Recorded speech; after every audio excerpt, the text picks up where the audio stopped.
Assalamualaikum warahmatullahi wabarakatuh dan salam sejahtera. Kami dari kelas PM2 kumpulan 6 akan membuat persembahan PB1 GISC 10. Kami daripada kumpulan 6. Saya Nur Farah Hanim. Saya Nur Amni. Saya Nur Fatihah. Baiklah, berikut merupakan soalan kami. Kami telah memilih topik 2 dan topik 3. Sebelum kita pergi lebih mendalam mengenai topik 2 dan topik 3, terlebih dahulu saya akan memberikan pengenalan mengenai persembahan kami. Pada abad ke-21, Malaysia berdepan berbagai isu global termasuk kemunculan China dan India sebagai kuasa ekonomi baharu yang bakal mengatasi Amerika Syarikat sebagai kuasa besar ekonomi dunia pada masa hari ini. Negara-negara tersebut telah membuka peluang dalam perdagangan, pelaburan dan pembangunan melalui hubungan perdagangan antara China, India dan Malaysia. Kedua-dua negara ini juga menjadi penyumbang utama kepada pertumbuhan ekonomi Malaysia melalui peningkatan pelaburan asing dan pemindahan teknologi. Dalam masa yang sama, pandemik COVID-19 membawa kemelesetan ekonomi, pengangguran dan peralihan kepada pendigitalan. Sementara sektor seperti pelancongan dan peruncitan merosot. Pandemik ini bukan sahaja menguji daya tahan ekonomi Malaysia, tetapi pada masa yang sama mempercepatkan transformasi dan berbagai sektor bagi menyesuaikan diri dengan norma. Untuk topik 2, kita lihat terlebih dahulu apakah faktor-faktor kuasa ekonomi China dan India. Faktor kemunculan kuasa ekonomi yang pertama ialah kebangkitan syarikat gergasi China. Para usahawan tempatan dilihat semakin berani melabur di negara luar, terutamanya di Asia Tenggara, Asia Timur dan Asia Barat menurut Muhammad Ashraf Ibrahim et al. Pada tahun 2023. Contohnya seperti syarikat Alibaba, Huawei, Tencent, Xiaomi dan Lenovo yang memasarkan produk mereka ke peringkat antarabangsa. Seterusnya ialah industri e-dagang dan teknologi kewangan melalui platform seperti WeChat Pay dan Alipay. Seterusnya ialah syarikat teknologi hijau seperti Longi Solar dan Colwick. Syarikat-syarikat ini dijangka terus berkembang dan mempengaruhi landscape perniagaan antarabangsa. Seterusnya ialah dasar terbuka. Dasar modernisasi ini dibuat pada zaman pemerintahan Deng Xiaoping pada tahun 1978 yang menjadikan China lebih terbuka kepada pelaburan asing yang ingin datang berdagang di negara tersebut. Rancangan dasar pintu terbuka ini telah memperlihatkan kesungguhan China yang bercita-cita tinggi dengan mencapai kejayaan dalam aspek ekonominya. Kini, kebanyakan pelaburan asing telah menumpukan strategi pelaburan di China. Pada tahun 2001 sahaja, China telah menerima sebanyak $47 bilion dan ini meningkat sebanyak 10% kali ganda berbanding pada tahun 1990 menurut Omar pada tahun 2006. Yang ketiga pula ialah kependudukan dan demografi. China yang merupakan antara negara dengan populasi penduduk teramai di dunia. Menurut ekonomi rakyat, dari sudut demografi juga membolehkan China memiliki tenaga buruh yang ramai serta pasaran domestik yang cukup besar. Hal ini menyebabkan nama pelabur asing mendirikan kilang-kilang di negara ini. Contohnya seperti syarikat Panasonic Corporation pada tahun 1978 dan Coca-Cola pada tahun 1979. Kedua-dua syarikat ini merupakan syarikat terawal yang melabuhkan pelaburan mereka di negara tersebut.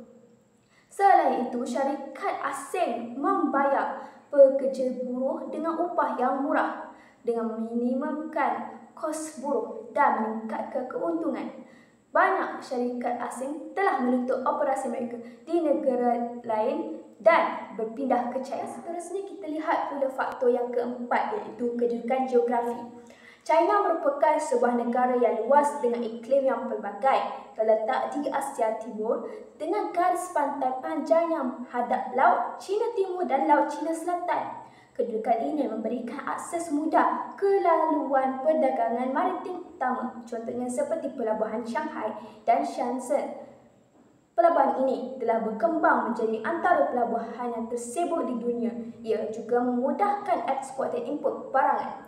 Selain itu juga, dataran dan lembah sungai utama seperti Yangtze dan Huanghe menyediakan sumber bekalan bahan semula jadi yang berterusan untuk pertanian. Baiklah, sekarang kita lihat pada faktor yang kelima, iaitu keupayaan dan industri pembuatan dan pengeluaran. Kegiatan perindustrian yang sangat besar di China telah membolehkan barangan ekspornya seperti pakaian, barangan kanak-kanak, peralatan, mesin dan sebagainya ditawarkan dengan harga yang kompetitif. Pada September 2023, nilai ekspor China ialah 299.13 bilion USD. Kos pembuatannya lebih murah berbanding negara-negara maju seperti Amerika Syarikat, Jerman, Jepun, dan ini telah menyebabkan lambakan barangan made in China membanjiri pasaran dunia. Ini menjadikan China dikenali sebagai kilang dunia. Dan faktor yang terakhir ialah faktor lumbung emas.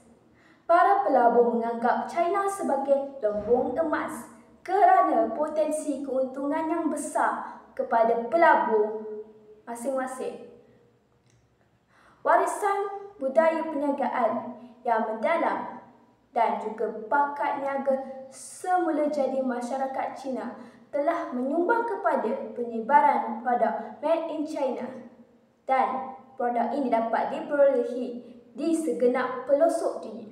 Tambahan pula, China juga memfokuskan penghasilan barangan elektronik, komputer, elektrik dan teknologi canggih seperti Huawei, Tencent dan ZTE.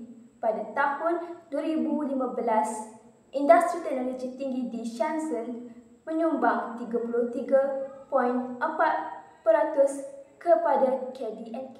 Baiklah, sekarang kita beralih pula kepada faktor kemunculan kuasa ekonomi India. Yang pertama sekali ialah dividen demografi. Pada hari ini, India telah menunjukkan bilangan populasi yang tertinggi di dunia, iaitu sebanyak 1.4 bilion penduduk. Demografi dalam kalangan orang muda menunjukkan sebanyak 40% daripada populasi India yang berumur 25 tahun dan ke bawah. Populasi yang besar dan muda telah menghasilkan dividen demografi serta menyediakan tenaga kerja dan pasaran pengguna yang luas. Dalam demografi ini dijangka berterusan selama beberapa dekad. Kelebihan demografi ini dapat menjana pertumbuhan pada masa hadapan. Yang kedua ialah penduduk dengan kemahiran IT. Graduan IT lulusan Indian Institute of Technology serta University of Delhi yang menekankan STEM menjadi penyumbang kepada sektor teknologi maklumat IT dan perkhidmatan di India yang memainkan peranan penting dalam pertumbuhan ekonomi negara. Contohnya, Bandar Bengaluru dikenali sebagai pusat IT utama di Asia dengan banyak syarikat besar seperti Amazon, Uber dan Microsoft yang mempunyai pejabat di sana. Selain itu, India mempunyai lebih daripada 50,000 syarikat permukaan teknologi dan berfokus pada pelbagai bidang termasuk kecerdasan buatan dan juga teknologi kewangan. Baiklah, fokus yang ketiga pula ialah reformasi ekonomi. Pada tahun 1991, India menghadapi krisis kewangan yang serius. Dalam situasi kritikal ini, Penasihat Ekonomi Perdana Menteri Manmohan Singh mencadangkan pelaksanaan reformasi ekonomi untuk membuka ekonomi India kepada pasaran global. Walaupun menghadapi tantangan hebat, langkah-langkah seperti pengurangan tarif perdagangan, pelonggaran kawalan industri dan galakan pelabur asing telah dilaksanakan. Reformasi ini berjaya mengubah India menjadi ekonomi yang berkembang pesat dengan kadar pertumbuhan KDNK sekitar 8 hingga 9%. antara 2004 hingga 2009. Faktor yang keempat ialah perkembangan sektor teknologi. India merupakan sektor teknologi yang semakin berkembang. Ia menyediakan peluang bagi perniagaan untuk berinovasi dan berevolusi. Antara sektor teknologi yang sedang berkembang pesat di India ialah industri IT. Industri IT India adalah salah satu yang terbesar di dunia dengan bandar-bandar seperti Bengaluru, Hyderabad, Chennai, Pune dan Kolkata sebagai pusat teknologi utama. Selain itu, India juga merupakan pemain utama dalam industri farmaceutical dan bioteknologi. Faktor yang keempat ialah perkembangan sektor pertanian. Sektor pertanian di India telah mengalami beberapa reformasi yang bertujuan untuk meningkatkan produktiviti dan pendapatan petani. Selain itu, kerajaan India telah melaksanakan program seperti PMKSY untuk meningkatkan infrastruktur irigasi dan memastikan penggunaan air yang efisien dan pertanian. Program ini bertujuan meningkatkan ketahanan pertanian terhadap perubahan iklim dan meningkatkan produktiviti. Baiklah, seterusnya saya akan menerangkan berkaitan kesan kemunculan China sebagai kuasa besar baharu. Kesan kemunculan China sebagai kuasa besar baharu dari aspek perdagangan ialah, menurut Sinar Harian pada tahun 2022, China kini telah menjadi sosok ekonomi terbesar dunia dengan kadar keluaran dalam negara iaitu KDNK yang meningkat sebanyak 8.1% pada tahun 2021. China juga telah menjadi negara perdagangan barangan terbesar dunia kira-kira 5 tahun berturut-turut dengan jumlah import dan ekspor yang meningkat sebanyak 21.4% pada 2021. Selanjutnya, China merupakan pengeksport terbesar dan pengimport kedua terbesar di dunia dengan 6 rakan dagangan utama seperti Amerika Syarikat, Jepun, Hong Kong, Korea Selatan, Taiwan dan Jerman menurut Muhammad Ashraf Ibrahim pada tahun 2023.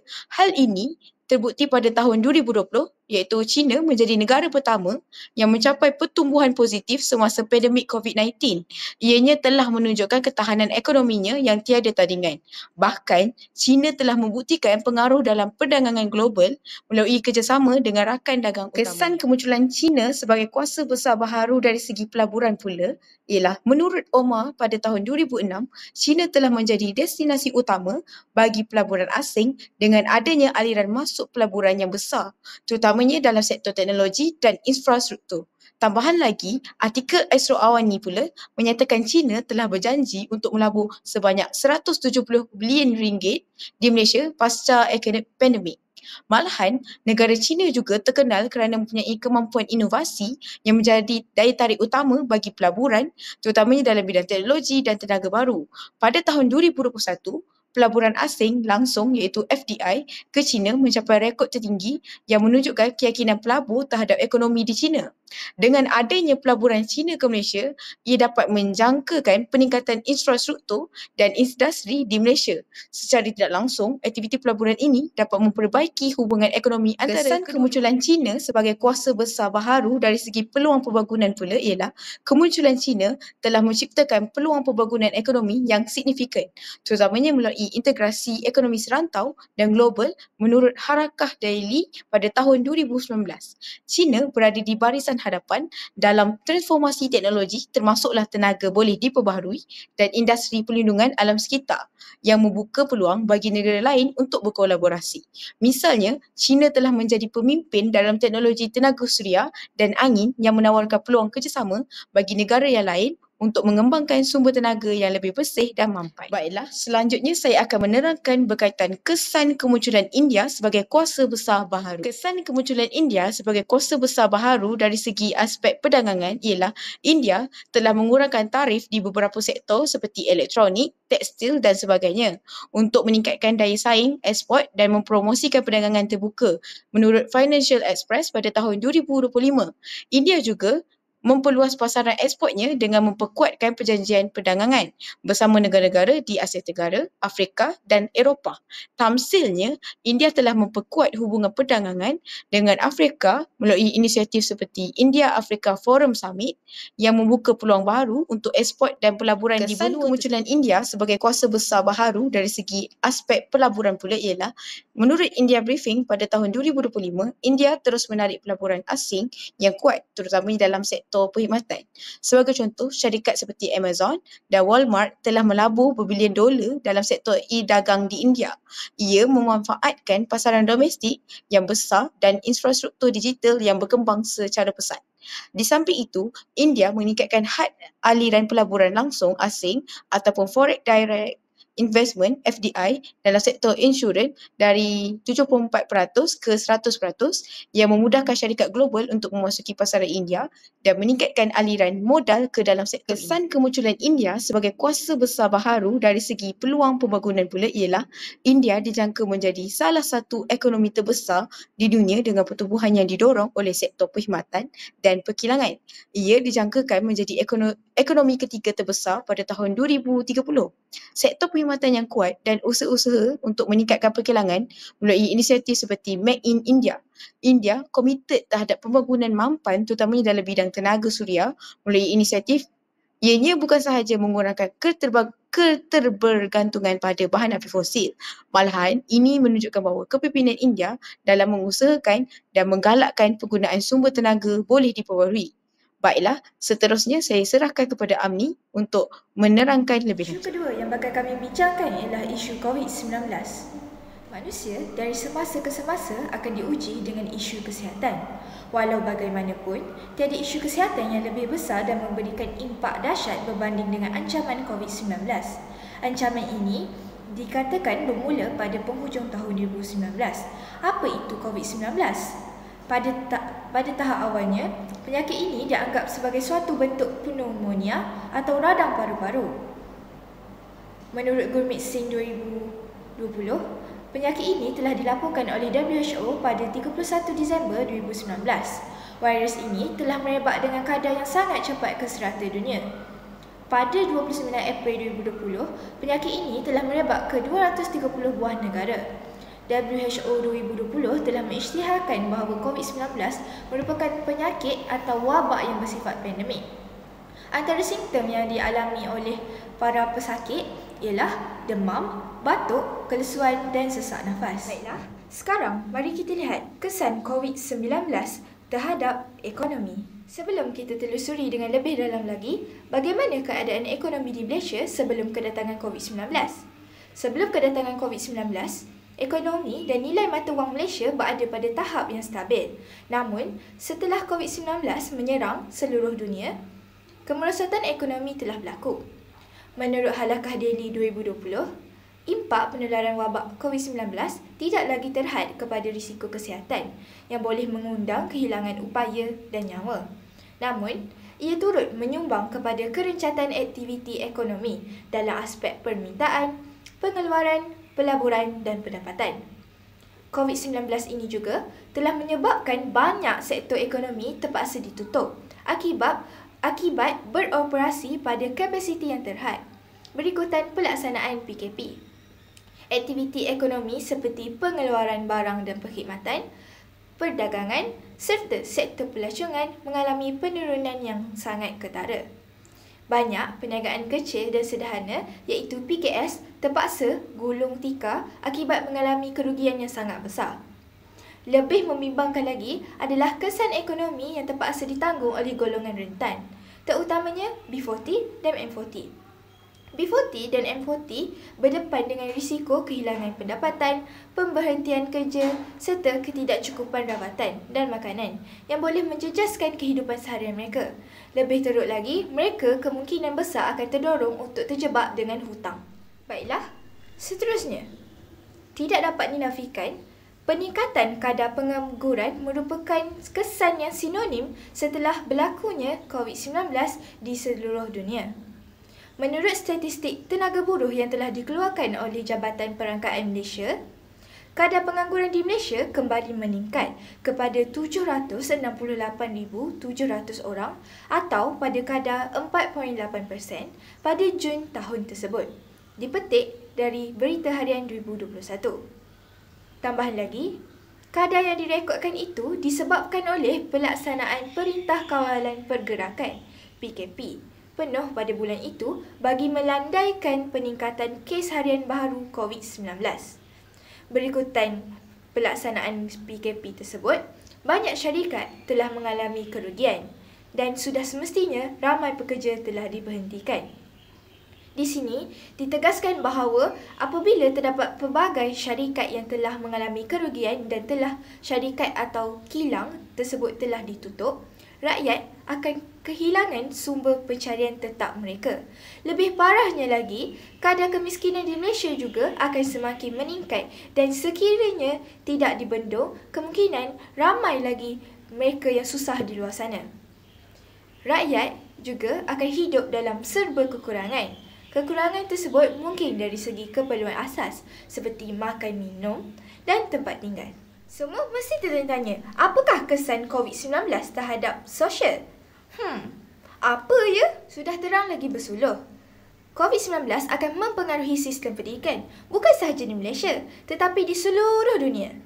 Baiklah, penutupan sekolah dan keciciran pembelajaran sudah menjadi cabaran utama bagi kebanyakan negara, sama ada negara tersebut berpendapatan rendah maupun berpendapatan tinggi.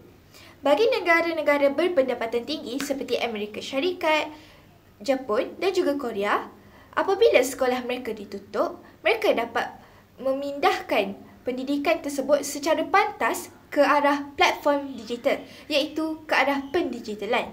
Tetapi, bagi negara yang berpendapatan rendah atau sederhana seperti Malaysia dan Indonesia, tempoh untuk berpindah ke platform digital atau pendigitalan tersebut akan menjadi 3 kali ganda lebih lama berbanding negara yang berpendapatan tinggi sebentar tadi. Setengah negara dapat menyampaikan pembelajaran jarak jauh melalui radio atau televisyen. Tetapi, sekiranya murid tersebut berasal daripada keluarga yang kurang berkemampuan atau mereka lahir dari keluarga yang hidup dalam serba kemiskinan, akan ada jurang dalam penyampaian pembelajaran. Dek kerana murid tersebut mungkin mempunyai masalah dalam pencapaian internet atau juga keperluan asas pendigitalan seperti komputer riba dan juga telefon pintar. Oleh yang demikian, tidak hairanlah mengapa sebilangan besar pelajar telah kehilangan beberapa kemahiran akademik yang mereka perolehi sebelum ini dan mereka juga terlepas untuk mendapatkan kemahiran yang baharu. Contohnya, mungkin sebelum ini mereka mahir untuk mencipta karangan, tapi selepas adanya COVID-19, mereka tidak mampu lagi untuk merangka ataupun menulis esei. Lebih teruk lagi, pelajar berkemungkinan besar akan mengalami tekanan, iaitu kemurungan, dan juga mereka kemungkinan akan kehilangan motivasi belajar akibat pelaksanaan PKP. Tidak dapat dinafikan, sebelum COVID-19 melanda seluruh dunia, tahap kesihatan mental di seluruh dunia berada pada tahap yang stabil. Namun, setelah COVID-19 melanda dunia, purata masalah kesihatan mental telah mencanak naik secara mendadak dan berada pada tahap yang amat membimbangkan. Menurut Ketua Pengarah Kesihatan pada tahun 2021, faktor sosial lah yang menyebabkan tekanan melampau sehingga mengalami masalah kesihatan mental seperti kemurungan. Faktor ini telah menyumbang kepada masalah kesihatan mental individu. Contohnya, individu tersebut telah kehilangan sumber pencarian, kehilangan orang yang tersayang akibat maut kerana diserang penyakit COVID-19 dan juga konflik keluarga kerana tekanan semasa PKP. Individu yang mengalami kemurungan juga tidak ada tempat untuk mereka mengadu dan juga mereka hilang harapan untuk hidup. Perkara ini juga boleh mengakibatkan berlakunya kes bunuh diri akibat terkesan daripada kemurungan yang berlarutan. Jelaslah di sini bahawa COVID-19 ini sangatlah bahaya kerana kesannya bukan sahaja memudaratkan kesihatan badan, tapi memudaratkan juga kesihatan mental seseorang. Kesimpulannya, Malaysia berdiri di ambang perubahan besar dengan kemunculan China dan India sebagai kuasa ekonomi global yang semakin dominan. Kedua-dua negara ini telah membuka peluang baru bagi Malaysia dalam perdagangan, pelaburan dan pembangunan serta menjadi penyumbang penting kepada pertumbuhan ekonomi negara melalui peningkatan pelaburan asing dan pemindahan teknologi. Jika dilihat dari sudut lain, pandemik COVID-19 telah memperkenalkan cabaran baru dengan membawa kemelesetan ekonomi, pengangguran dan peralihan cepat ke arah pendigitalan. Meskipun sektor seperti pelancongan dan peruncitan mengalami kemerosotan, pandemik ini juga mempercepatkan transformasi dalam pelbagai sektor yang memaksa Malaysia untuk menyesuaikan diri dengan norma baharu. Dalam menghadapi cabaran ini, Malaysia perlu memanfaatkan peluang yang ada dan memperkukuhkan daya tahan ekonominya untuk terus maju dalam era globalisasi yang dinamik. Ini adalah rujukan kami. Jika anda ingin membuat kajian dengan lebih lanjut, anda boleh merujuk rujukan kami.